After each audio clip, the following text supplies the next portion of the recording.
a la primera conferencia magistral de este coloquio, Universo y Sociedad.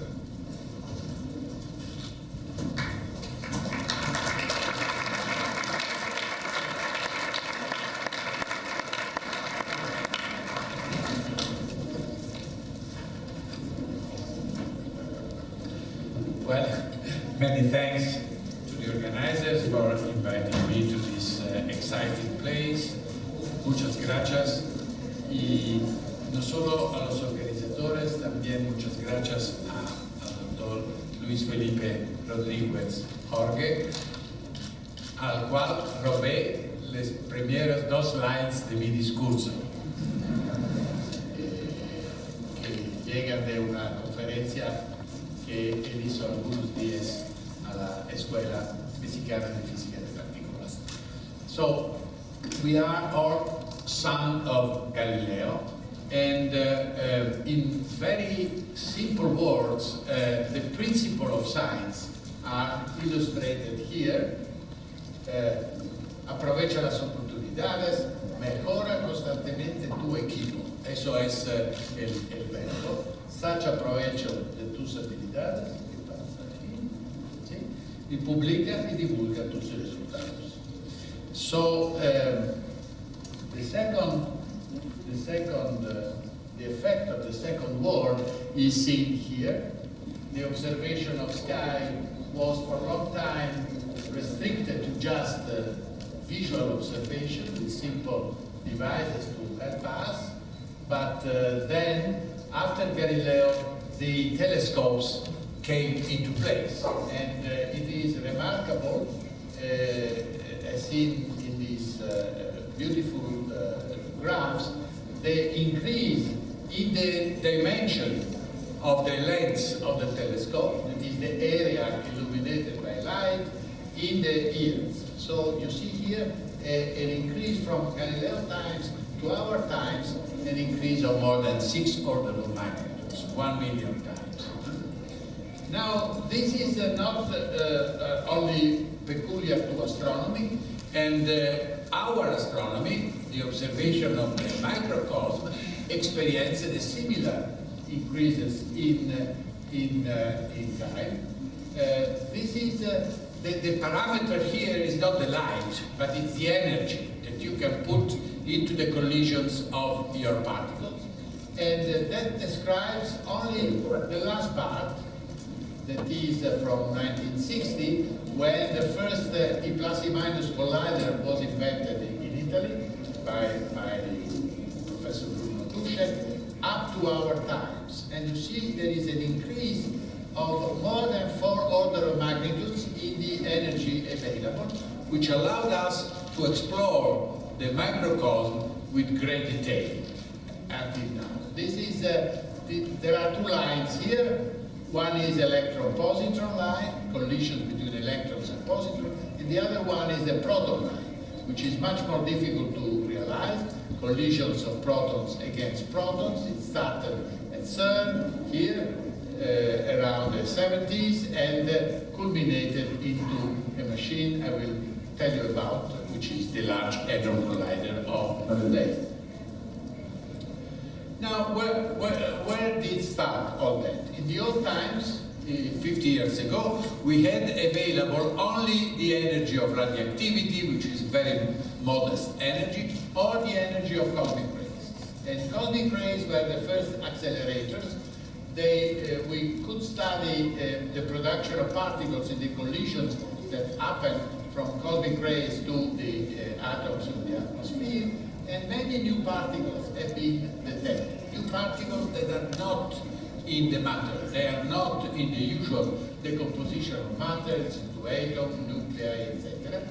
But of course, they must have a role in the architecture of fundamental forces. And physicists understood that you could make progress only with powerful machines that would reproduce in the laboratory with great abundance and could reproduce the collisions produced by the cosmic rays. And so the construction of giant accelerators started in the US and in the Soviet Union, but European countries that were emerging from the Second World War did not have individually the resources for such a construction. And therefore, to avoid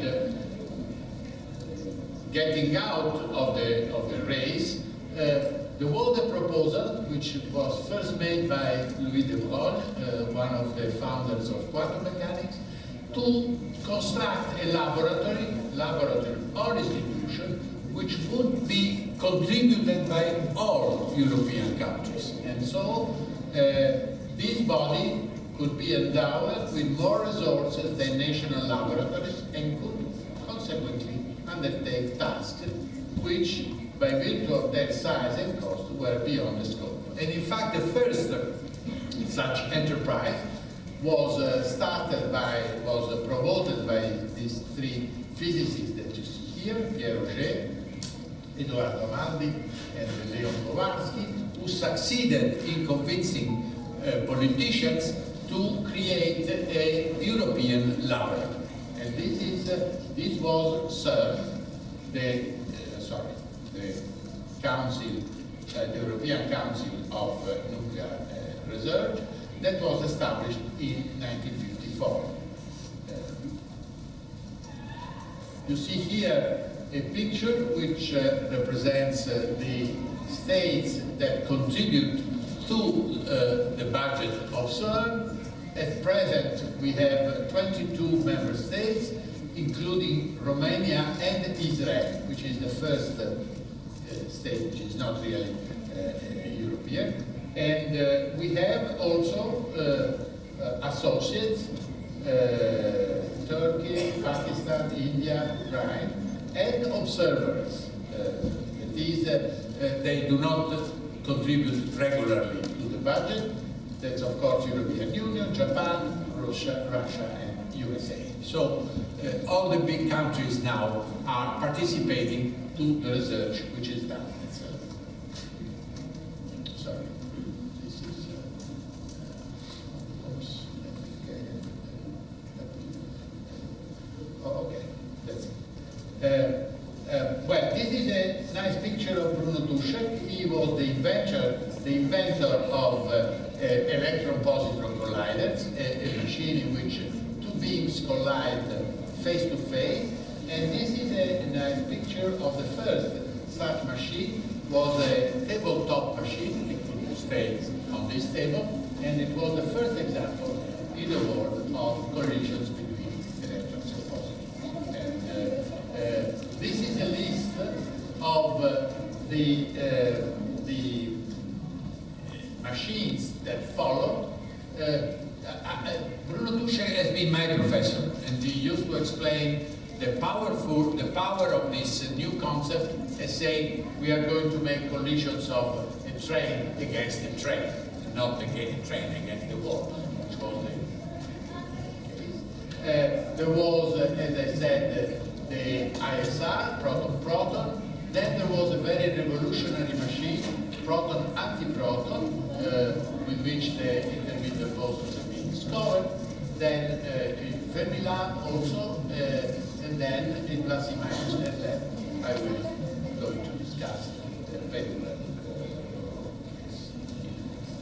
So these were all placed in the same region, which is the exploration of the properties of the intermediate particles that transmit the weak forces, but then the proton-proton large hadron collider was planned, which was supposed to enter into a new territory. What you see here is a photo of the Geneva plane. Geneva is here.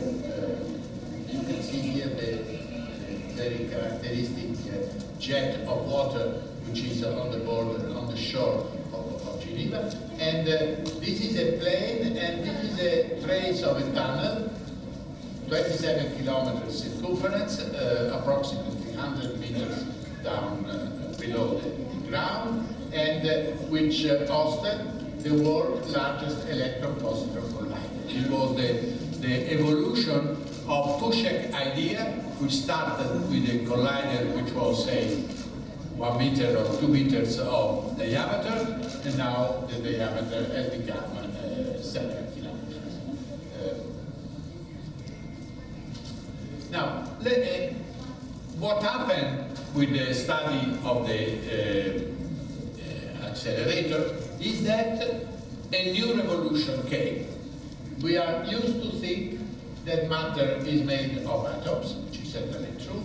Atoms have a complicated structure with peripheral electrons and a central atomic nucleus, which contain essentially all the mass of the atom. And in turn, the nucleus is made of particles which are called protons and neutrons. And the neutron was discovered in 1932, and this discovery produced this picture, which is essentially a picture which applies to our everyday life. But what was discovered in the 60s is that this is not the last frontier, but the particles that we see inside the nucleus, protons and neutrons, are in fact made of more elementary particles. So there is a more elementary level which is below the nuclear physics. And these particles have been called quarks by Gell-Mann, taken from a sentence which appears in Finnegan's Wake of Joyce. And with them, we can explain not only the constitution of proton and neutron, but also the constitution of all other particles that we have been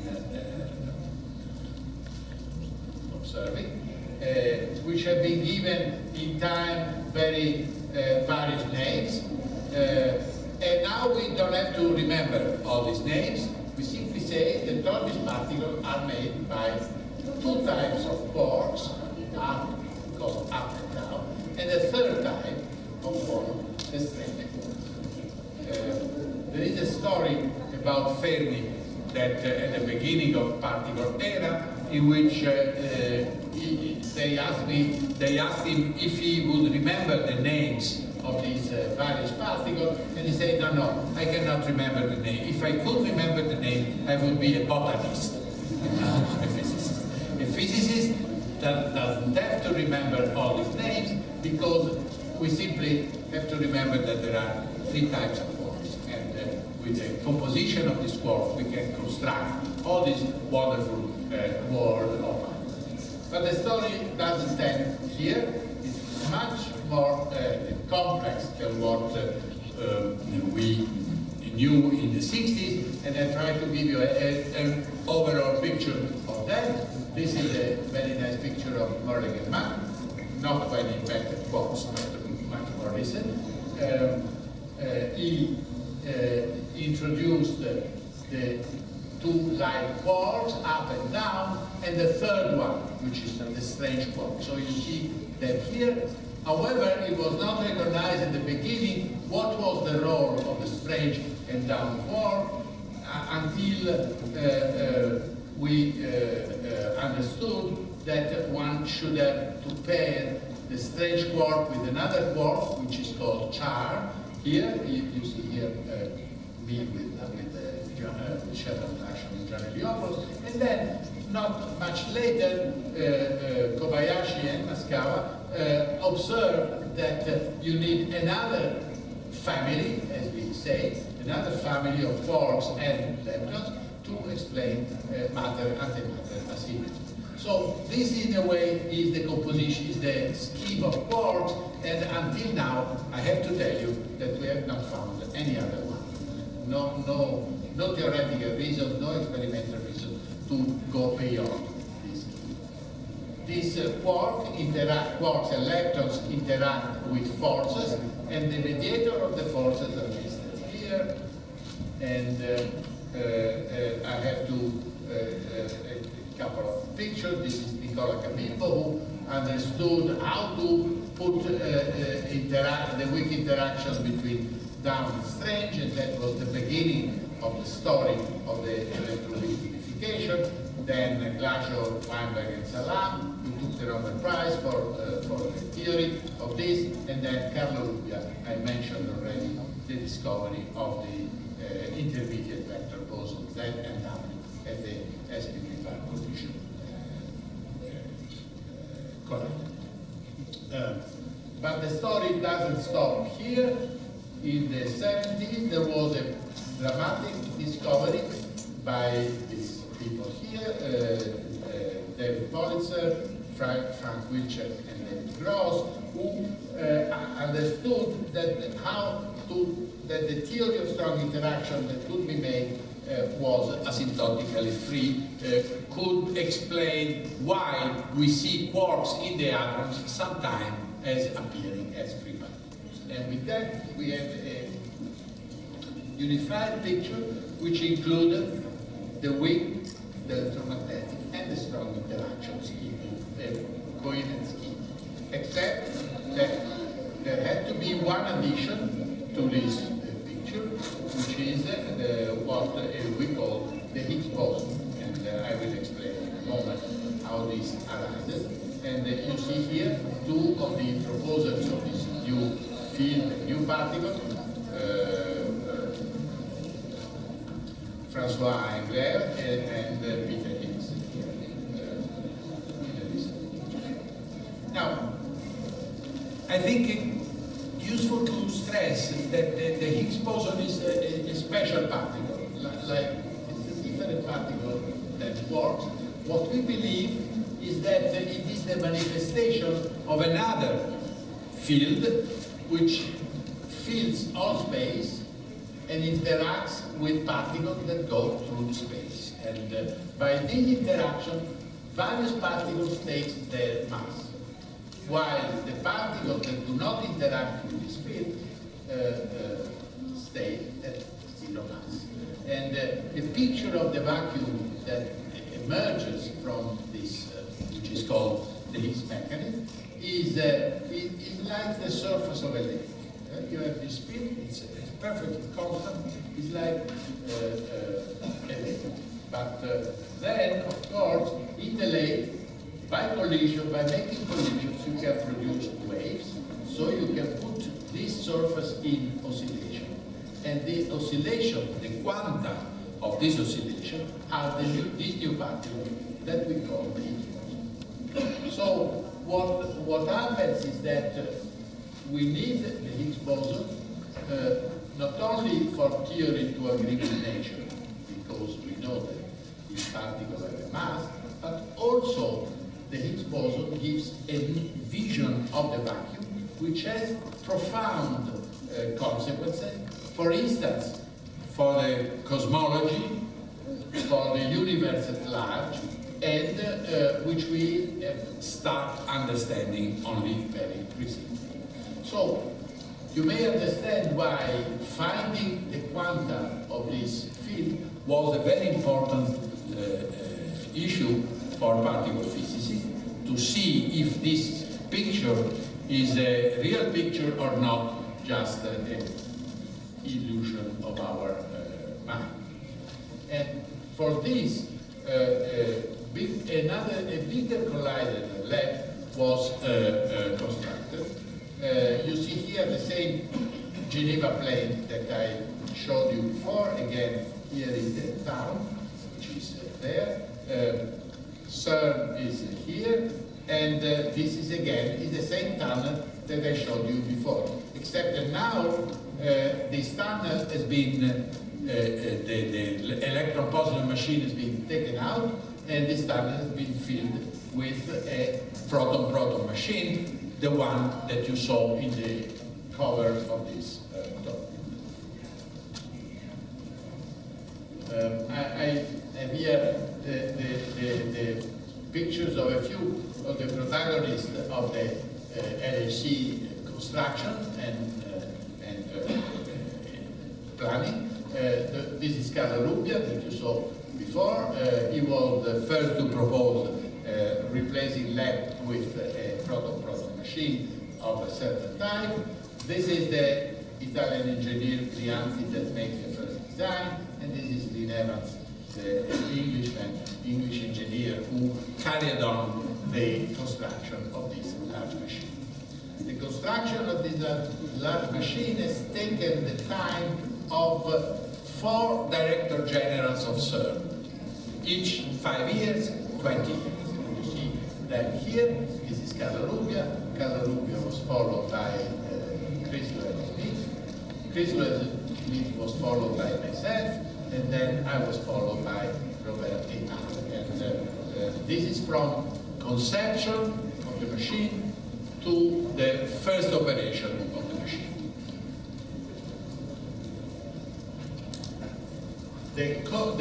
The heart of the LHC, if you want, the lens that Galileo would say is the one that produces, allows the energy, are a superconducting magnets. You see here the first prototype, 15 meters, and you see here a stock of them accumulating before installation into the tunnel. And this is what was called the string, a sequence of 120 meters of magnets of the various kinds that simulated one section of the machine in the laboratory and could be used to fill the various connecting tunnels. This is another nice picture of the superconducting dipoles. And this is a picture of the 2 large experiments. This is Atlas. Perhaps you can see here, this is a map inside. And this is the space inside the magnets. And this space is going to be filled by this object, which is going to be advanced and in the coloring. This is the CMS, a similar structure. Collisions happen in the centers, like here. I mean, protons go this way and this way. And these big magnets collect and visualize the trajectory of the particles. It's a machine it's a system that produces enormous amount of data, and this amount of data requires a big infrastructure to analyze this data. This is a very nice diagram that shows the jobs submitted per day to analyze the data, and perhaps you can see here this line is 100,000 jobs. So 100,000, of order of 100,000 jobs per day, the whole year were submitted to analyze the data of the This is a very nice picture of the Atlas room where this animal was installed. And this is the Atlas cover when it was inaugurated. You can see here the picture. There are then 2 smaller telescopes. One is called Alice. It's here. It observes the collision of heavy nuclei. It's a different story that I don't want to repeat. And then it's LHCb is studying the decay of particular decay of a building. This is a historical picture. It's the September 10, 08, when the first beams circulated. This is the operating chamber in presence of a big public.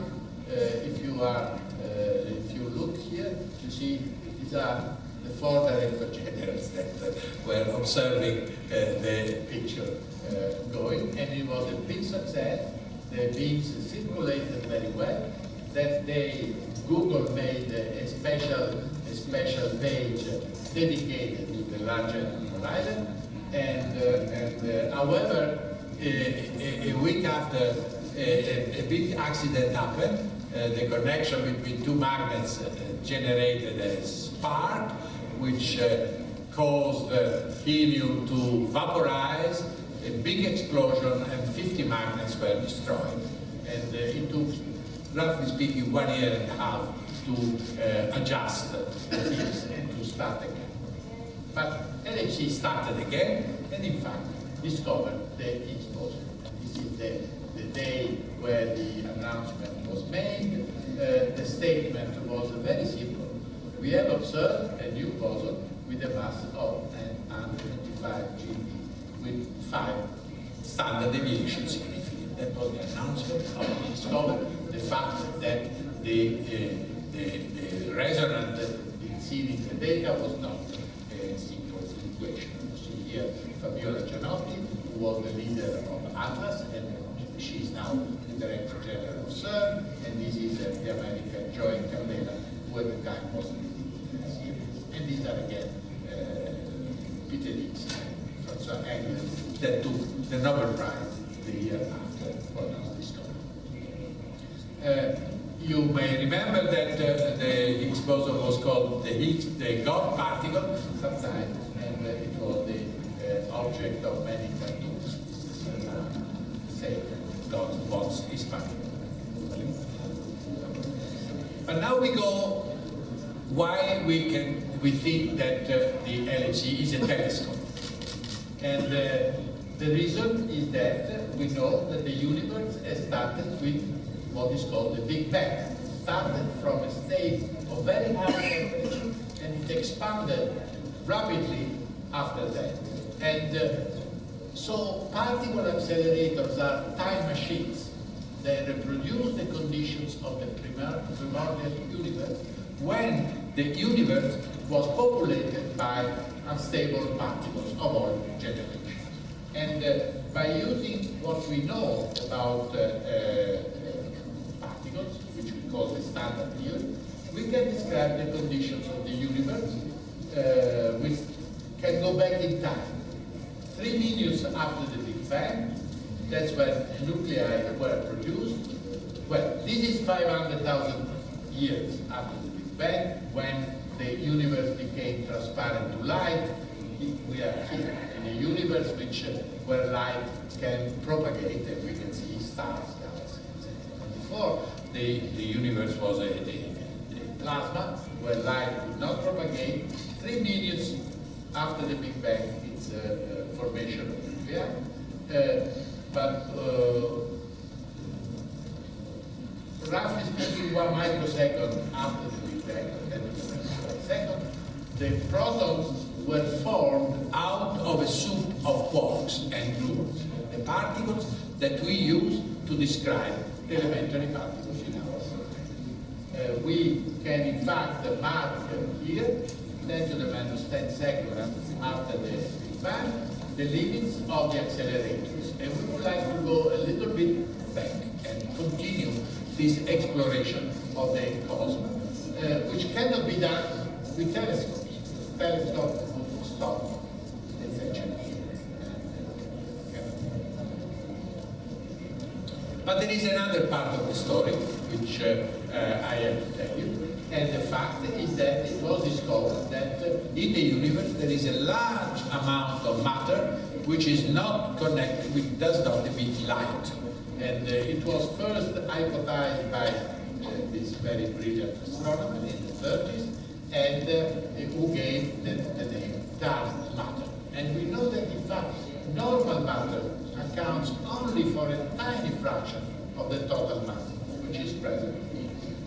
This is a view from cosmological definition. This is the matter that we are made from, and this is the dark matter, which makes 23%.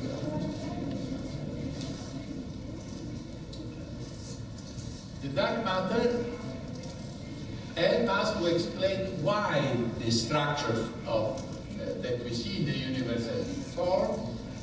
The dark matter, when the universe cooled down, the dark matter condensed by gravitational attraction, and normal matter falls into these wells and produces the observed large-scale structure. You see here a beautiful picture of the galaxy, the distribution of galaxy in the universe. These filaments, etc., are well reproduced by computer simulation of this picture. What is the dark matter made for? We do not know. And we hope that the high energy accelerators, maybe the LHC, or maybe the accelerator that will be done further will produce, like we produce the Higgs boson, will produce the particle of the dark matter, and will help us to understand the properties of this mysterious object that we see indirectly by its gravitational effect. I'm told that my time is finished, so I will go quickly to the end and tell you about the final part of the story. Where do we want to get? We think that LHC will explore up to some time the high energy above the Higgs boson, but there are now already projects to make accelerators which may bring us 10 times in energy larger than the LHC. There is one project at CERN. This is again the Geneva Lake.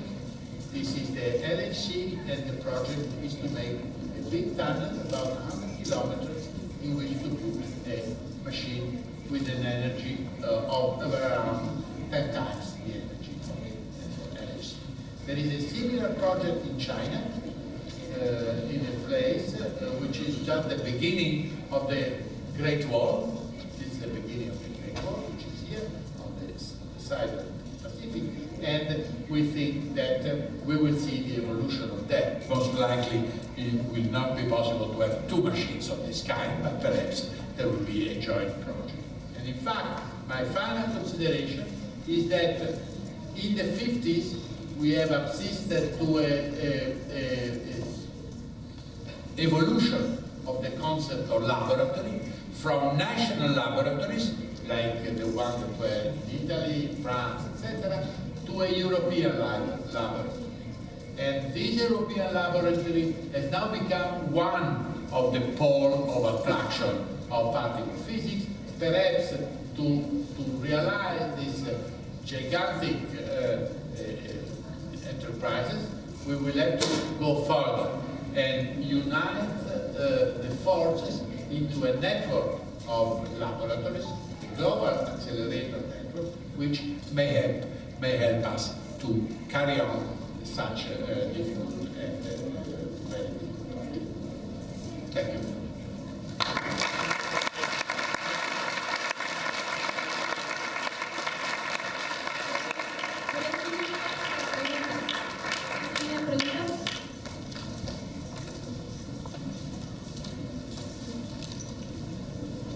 Hello, thank you for your speech.